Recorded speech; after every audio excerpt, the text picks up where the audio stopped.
سلام به روی ماهتون. من اومدم با قسمت 4 از داستان زندگیم. اگه قسمت قبل رو ندیدین حتما برین قسمت 1 2 3 رو ببینین، بعد برین قسمت رو ببینین، چون اگه اونا رو ندیده باشین این قسمت دیگه دستتون نمیاد دیگه ما تا کجا پیش رفتیم و چیا گفتیم. خلاصه تا اینجا رسیده بودیم که من توی ایران بودم و یه روز زنگ خونه به صدا در اومد، در زد تق تق تق. من رفتم در رو باز کردم و دیدم کی بود؟ سامین بود. سامین از چین تنهایی بلند شده بود اومده بود ایران که دوباره از پدر مادر من خواستگاری کنه فکر کن. و اینکه من در رو باز کردم و دیدم که واو این سامینگ. خیلی خوشحال شده بودم از یه طرف هم خیلی استرس داشتم، خیلی ترسیده بودم، چون که میدونستم که پدر و مادر من مخالفن، چون که چندی بار تا حالا توی چین سامی از من خواستگاری کرده بود و پدر و مادر مخالفت کرده بودم و میدونستم که حالا سامی اومده اینجا دوباره اون داستانا شروع میشه، دوباره مخالفت پدر و مادرم و اینکه این داستانا رو خواهم داشت. و از طرفی هم دوباره خیلی خوشحال بودم که بالاخره سامی اومده و بعد از 1 سال دوباره دیدمش. خیلی خوب بود. خلاصه اون روز درش رو باز کردم و اومد بالا رفتیم توی خونه و اینکه یادم اون روز خانواده‌ام اتفاقا خونه بودن و استقبال کردن از سامینگ و خوب بود، خوب پیش رفت، یعنی بهتر از اون چیزی بود که تصورشو میکردم. ولی خب بعدش که دیگه پدرم از سر کار اومد، اونم سامین گفتی، اونم خیلی تعجب کرده بود که سامین اومده. ولی خب از اونجایی که من و سامین ازدواج نکرده بودیم، سامین نمیتونست توی خونه ما شب بخوابه و شب براش هتل گرفتیم، شبا میرفت توی هتل میخوابید، ولی خب روزا میومد خونه ما غذا میخورد یا با هم دیگه میرفتیم جاهای دیدنی مثل کاخ سعدآباد بردمش، دیگه کجا بردمش، بازار فکر کنم بردمش، یه چند تا جای دیدنی رو بردیمش. اینجوری پیش رفت و تقریبا تا 1 هفته ما اینجوری بودیم که شبا میرفت هتل، روزا میومد خونه ما و حالا میرفتیم بیرون میگشتیم و یا خونه ما نهار میخورد و یا دوستای فامیل ما میومدن میدیدنش و این داستانا بود. بعد از 1 هفته دیگه گفتیم که اوکی حالا با مامان بابای منم یه قرار خواستگاری بذاریم، چون اصلا کلا برای خواستگاری اومده بود دیگه خب دیگه مهمترین کاری که اومده بود به خاطرش رو انجام بدیم. خلاصه قرار خواستگاری گذاشتیم و یادم پدر و مادرم نشسته بودن، اعضای خانواده نشسته بودن. سامی دوباره مطرح کرد این قضیه رو، گفتش که من دخترتون دوست دارم باشه ازدواج کنم، به خاطرش از چین اومدم و اینکه میخوام که شما راضی باشین به این ازدواج و اجازه بدین به ما که این کار انجام بدیم. خلاصه دیگه مامان بابای من وقتی دیدن که دیگه سامی از چی بهش میگن از چین این همه راه بلند شده اومده و دیگه تک و تنها اومده توی کشور غریب، یعنی انقدر به خودش جرأت داده که این کارو انجام بده، پس حتما واقعا دوستش داره دیگه. خلاصه قبول کردن دیگه، تو آنپاس بودن دیگه، نمیتونستن قبول نکنن دیگه، این همه راه اومده. چند بارم که تو چین خواستگاری کرده بود، الان که دوباره پاشو اومده ایران خواستگاری کنه دیگه. قبول کردن و خانمی که شما باشین ما اونجا یادم دیگه نامزد کردیم. ولی پدر من یه شرطی گذاشت، گفت یکی از شرطام اینه که حداقل 2 سال توی ایران زندگی کنین. یا شاید می‌خواست به این واسطه اینکه حالا مثلا 2 سال ایران باشیم سامین بیشتر با فرهنگ ایرانی آشنا بشه. دومی شرطش این بود که سامین باید با اسلام آشنا بشه، چون بالاخره ما یه خانواده مسلمونیم، باید بدونه که آقا داستان چجوریه، وقتی مثلا ما روزه میگیریم نماز میخونیم بفهمه که آقا قضیه چیه، میدونی بالاخره باید یه بک‌گراندی داشته باشه، چون داستان 1-2 روز نیست که از یه عمر زندگیه و بالاخره باید با این اسلام آشنا بشه. از طرفی هم خب ما هیچ کدوممون که اونقدر بلد نیستیم که بخوایم یکی رو توجیه بکنیم، بشینیم براش فلسفه اسلام و اینا رو بگیم. تصمیم بر این شد که سامین بره یه مدت توی جامعه المصطفی توی حوزه علمی قم اونجا با اسلام آشنا بشه، چون اونجا اصلا کلا میدونین، نمیدونم در جریان هستی یا نه، توی کلا تو جامعه المصطفی توی قم حوزه علمیه مخصوص خارجی هم دارن، بعد اصلا استادای خارجی هم دارن، مثلا استادای چینی دارن، یعنی به زبان‌های خارجی هم تدریس میکنن، به زبان انگلیسی تدریس میشه به زبان چینی تدریس میشه فکر کن. برای همین خب خیلی بهتر میتونستن توجیه بکنن، خیلی بهتر میتونستن توضیح بدن قضیه رو تا من. خلاصه برای اینکه بیشتر با این اسلام آشنا بشه و این قضیه رو متوجه بشه، بیشتر توجیه بشه، یه 2 هفته رو رفت قم. فکر کن مثلا اولین بارت باشه بیای ایران، بعد بعد از اینکه 1-2 هفته هم هست که ایرانی، بعد بزنت قم توی جامعه المصطفی، بگم حالا یاد بگیری که چجوری نماز بخونی، چجوری روزه بگیری و اینا. بعد حالا فکر کن همه این شرایط رو فکر و تصور کن. در کنارش دقیقاً سامی تایمی اومده بود که ماه رمضان بود. فکر کن یعنی سخت‌ترین مرحله اسلام رسیده بود بهش. و اینکه فکر کن رفته بود قم، اینکه فکر کن زبون بلد نیست، چون که اولین بار تو اومدی، بعد حالا مثلا به میگن روزه هم باید بگیری. و من یادمه که سامی روزه هم میگرفت و من اصلا خودم تعجب میکردم، یعنی گوشت نمیشه؟ میگفت نه اوکی. فکر کن بنده خدا تا رسیده باشه ایران روزه میگرفت. خیلی باحال بود.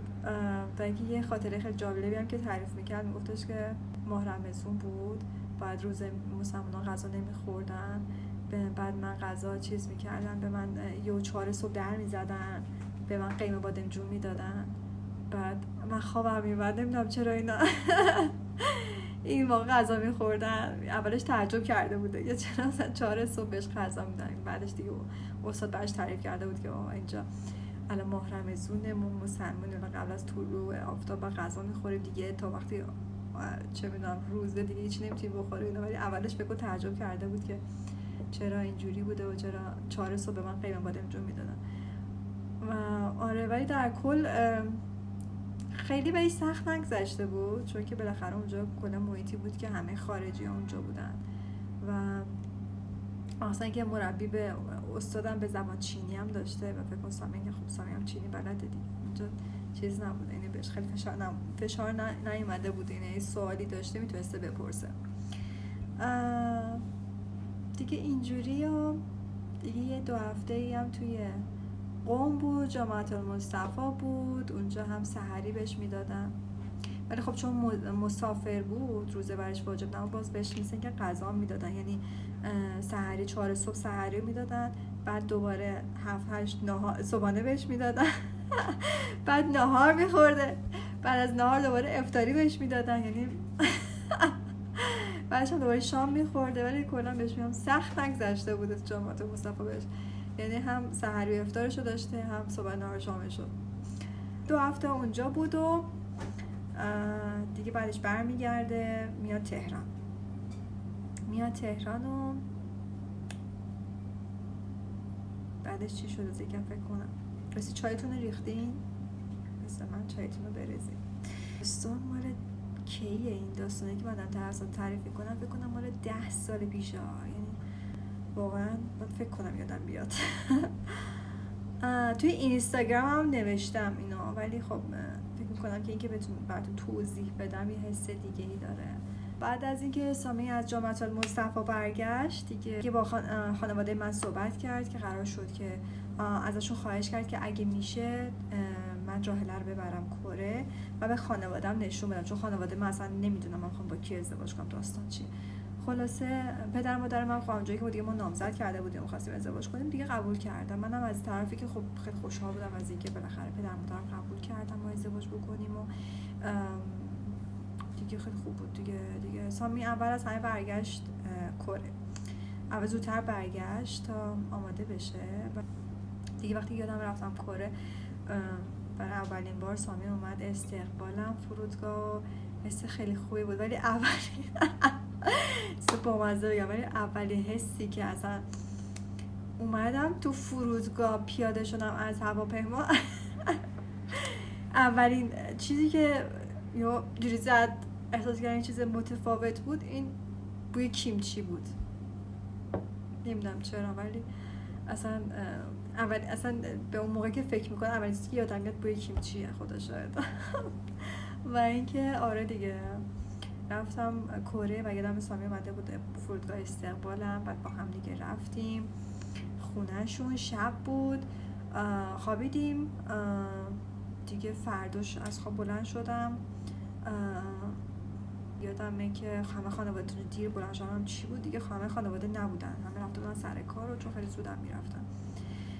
و اینکه خیلی از جاهای دیدنی رو سامی منو برد به نشون داد و خیلی خوشم اومده بود از کره. و اینکه حالا به غیر از بوی کیمچی که اون اولش به خورد، بقیه چیزاشو خیلی دوست داشتم. مثلا جاهای دیدنیش خیلی قشنگ بود، یا مثلا آب و هواشو خیلی دوست داشتم. نسبت به بگو مثلا من با چین و ایران که بخوام مقایسه بکنم، آب و هواش خیلی خوبه. یعنی نسبت به چین که اصلا آلودگی افتضاح زیاده و یا ایران که اونم خیلی آلوده است، هوای کره خیلی خوبه، آسمون آبی و بعد زمین خیلی تمیز و چیزش هم خیلی خوبه. اسمش چیه این ترانسپورتیشن، این حمل و نقل عمومیش خیلی تمیز، خیلی زیاد، خیلی آن تایم. اینشو خیلی دوست داشتم. یعنی خیلی فرق زیادی میکرد با چین و با ایران. توی ایران نمیدونم، فکر کنم اون موقعی که من رفتم کره به کلا 2 تا خط مترو داشت، 2 تا یا 3 تا خط مترو، ولی توی کره، توی سئول خیلی بیشتر بود خط مترو. یعنی من فکر کنم هر 1 کیلومتری یه دونه ایستگاه مترو داشت. خلاصه حمل و نقل تو کره خیلی خوب بود، آب و هوا خوب بود، نه دوست داشتم. و خیلی هم اون 1 هفته اول که اصلا همش داشتیم هر روز میرفتیم یه جای جدید. یه بار رفتیم شهر بازی لوته، اونجا خیلی خوش گذشت، خیلی دوست داشتم. و جاهای دیدنیشو رفتیم. غذاهای کره‌ای رو خیلی دوست داشتم.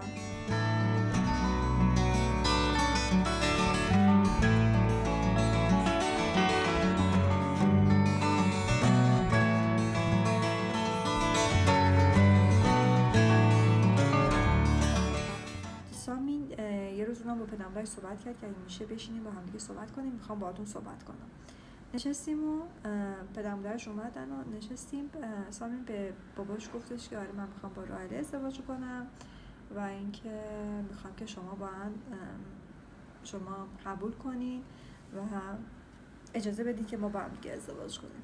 که اونجا بود که پدر مادرش گفتن نه ما مخالفیم، ما مخالف این ازدواجیم که شما با یه ایرانی و یه مسلمان ازدواج بکنید. اینجا بود که خیلی شوک بعدی وارد شد به هم من هم به سامین. اصلا جفتمون کلافه شده بودیم، خیلی ناراحت شده بودیم. فکر کن از 7 خانه رستم رد بشی، اون ور این همه. سامین بعد خواستگاری بعد چند سال بالاخره پدر مادر من راضی کرده، اینو بالاخره نامزد کردیم از اون ور، حالا اومده این ور پدر مادرش میگن نه ما نمیخوایم، ما راضی نیستیم شما ازدواج بکنید. و فکر کن چقدر سخته. از طرفی هم یادتون باشه بهتون گفتم اون اوایل وقتی سامین به پدر مادرش مطرح کرد که اصلا من میخوام با راهله ازدواج کنم، من میخوام با ایرانی ازدواج کنم، اصلا پدر مادرش دیگه اون پولی که پول شهریه و پول زندگی که واسش از کره میفرستادن ایران اصلا قطع کردن. یعنی اینقدر مخالف بودن که دیگه از اون موقع یادتون باشه بهتون گفتم که از اون موقع دیگه سامین خودش رفت دنبال کار و دیگه کار نیمه وقت داشت. خلاصه اینکه خیلی سخت بود. فکر کنم بعد از چند سال هی دوندگی کردن و چند بار خواستگاری کردن و بعد از گذشت چند سال و بالاخره خانواده زنت رو راضی بکنی و چه میدونم نامزد بکنی و برش داری بیاریش کره، باید خانواده کره بگن نه ما مخالفیم و نه ما نمیخوایم که شما ازدواج بکنین چون شما خیلی فرق دارین، شما فرهنگتون فرق داره، زبانتون فرق داره، دینتون فرق داره، خلاصه ما مخالف ازدواج شما. یا فکر کن اینجوری که گفتن اصلا من و سامین واقعا خیلی ناراحت شده بودیم، خیلی شوکه شده بودیم، خیلی سخته دیگه. داستانم بمونه تا همینجا چون که دیگه واقعا من خیلی خسته شدم. دهنم کف کرد. اگه داستان دوست داشتین حتما سابسکرایب کنین، لایک کنین و توی کامنت ها سوالاتون ازم بپرسین. اگه نکته دیگه ای هست، اگه چیز دیگه ای هست که دوست داشتین بدونین یا من بهش اشاره نکردم حتما بپرسین تو کامنت ها، بهتون جواب بدم. مرسی که به داستانم گوش دادین.